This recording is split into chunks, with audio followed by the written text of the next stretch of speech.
Chicken biryani ಮಾಡೋದೇ ಒಂದು ಕಲೆ. ಬಿಕಾಸ್ ಒಂದು ಸ್ವಲ್ಪ ಹೆಚ್ಚು ಕಮ್ಮಿ ಆದರೂ ಬಿರಿಯಾನಿ ಟೇಸ್ಟು ಚೆನ್ನಾಗಿರಲ್ಲ, ಟೆಕ್ಸ್ಚರು ಚೆನ್ನಾಗಿರಲ್ಲ. ಇವತ್ತು ಉದ್ರಾಗಿ ಸಕ್ಕ ಟೇಸ್ಟ್ ಆಗಿರೋ chicken biryani, chicken lollipop, chicken kebab, chicken ಶೇರ್ವಾ, ಮೊಸರು ಬಜ್ಜಿ ಎಲ್ಲ ಮಾಡಿದೆ.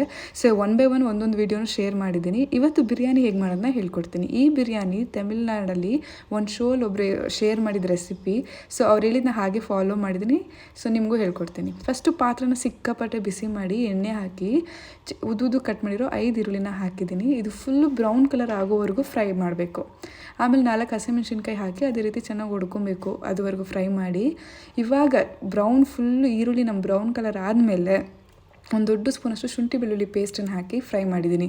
ಇವಾಗ ನೀವು ಫ್ರೈ ಮಾಡ್ಬೇಕಾದ್ರೆ ನೋಡ್ಬೋದು ಶುಂಠಿ ಬೆಳ್ಳುಳ್ಳಿ ಪೇಸ್ಟ್ ಅಂಟ್ಕೊಳ್ಳೇ ಇಲ್ಲ ಪಾತ್ರೆಗೆ ಅಷ್ಟೊಂದು. ಅದಾದಮೇಲೆ ಒಂದು 5 ನಿಮಿಷ ಅದನ್ನು ಫ್ರೈ ಮಾಡಿದ್ಮೇಲೆ ಚಿಕ್ಕದಾಗಿ ಕಟ್ ಮಾಡಿರೋ ಕೊತ್ತಂಬರಿ ಸೊಪ್ಪನ್ನ ಹಾಕಿ ಒಂದೇ ಒಂದು ನಿಮಿಷ ಫ್ರೈ ಮಾಡಿ 50 ml ಮೊಸರನ್ನ ಹಾಕಿ ಅದನ್ನು ಇನ್ನೊಂದು ನಿಮಿಷ ಫ್ರೈ ಮಾಡಿ. ಇವಾಗ ನಮ್ಮದು ಡ್ರೈ ಬಿರಿಯಾನಿ ಮಸಾಲ, ಸೋಂಪು, ಚಕ್ಕೆ, ಲವಂಗ ಎಲ್ಲ ಏನಿರುತ್ತಲ್ಲ ಅದನ್ನೆಲ್ಲ ಹಾಕಿ ಒಂದು 30 ಸೆಕೆಂಡ್ ಫ್ರೈ ಮಾಡಿದ್ದೀನಿ. ಅದಾದ ನಂತರ ಒಂದು ಅರ್ಧ ಸ್ಪೂನಷ್ಟು ಅರಿಶಿನ ಪುಡಿ, ಒಂದು ದೊಡ್ಡ ಸ್ಪೂನಷ್ಟು ಖಾರದ ಪುಡಿನ ಹಾಕಿ 1 ನಿಮಿಷ ಫ್ರೈ ಮಾಡಿ ಫ್ರೆಶ್ಶು ಪುದೀನ ನಮ್ಮ ಗಾರ್ಡನಿಂದ ತಂದಿದ್ದು ಅದನ್ನು ಹಾಕಿ ಚೆನ್ನಾಗಿ ಇದು ಕಂಪ್ಲೀಟ್ಲಿ ಹೈ ಫ್ಲೇಮಲ್ಲೇ ಮಾಡ್ತಾಯಿದ್ದೀನಿ. 1 ನಿಮಿಷ ಮಿನಿಮಮ್ ಫ್ರೈ ಮಾಡಿ 3 ಟೊಮ್ಯಾಟೊನ ಈ ರೀತಿ ಉದ್ದಕ್ಕೆ ಕಟ್ ಮಾಡಿ ಉಪ್ಪು ಹಾಕಿ ಸ್ಮ್ಯಾಶ್ ಆಗೋವರೆಗೂ ಫ್ರೈ ಮಾಡಿದ್ದೀನಿ.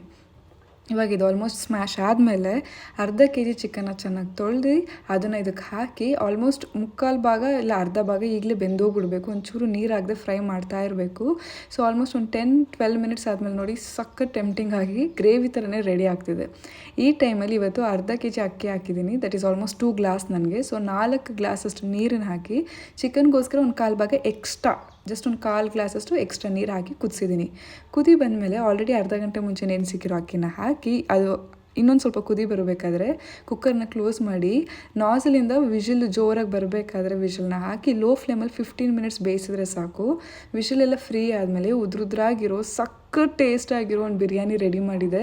ಎಷ್ಟು ತಿಂದರೂ ಸಾಲ್ತಿರಲಿಲ್ಲ, ಅಷ್ಟು ಟೇಸ್ಟ್ ಆಗಿತ್ತು. ನೀವು ಟ್ರೈ ಮಾಡಿ.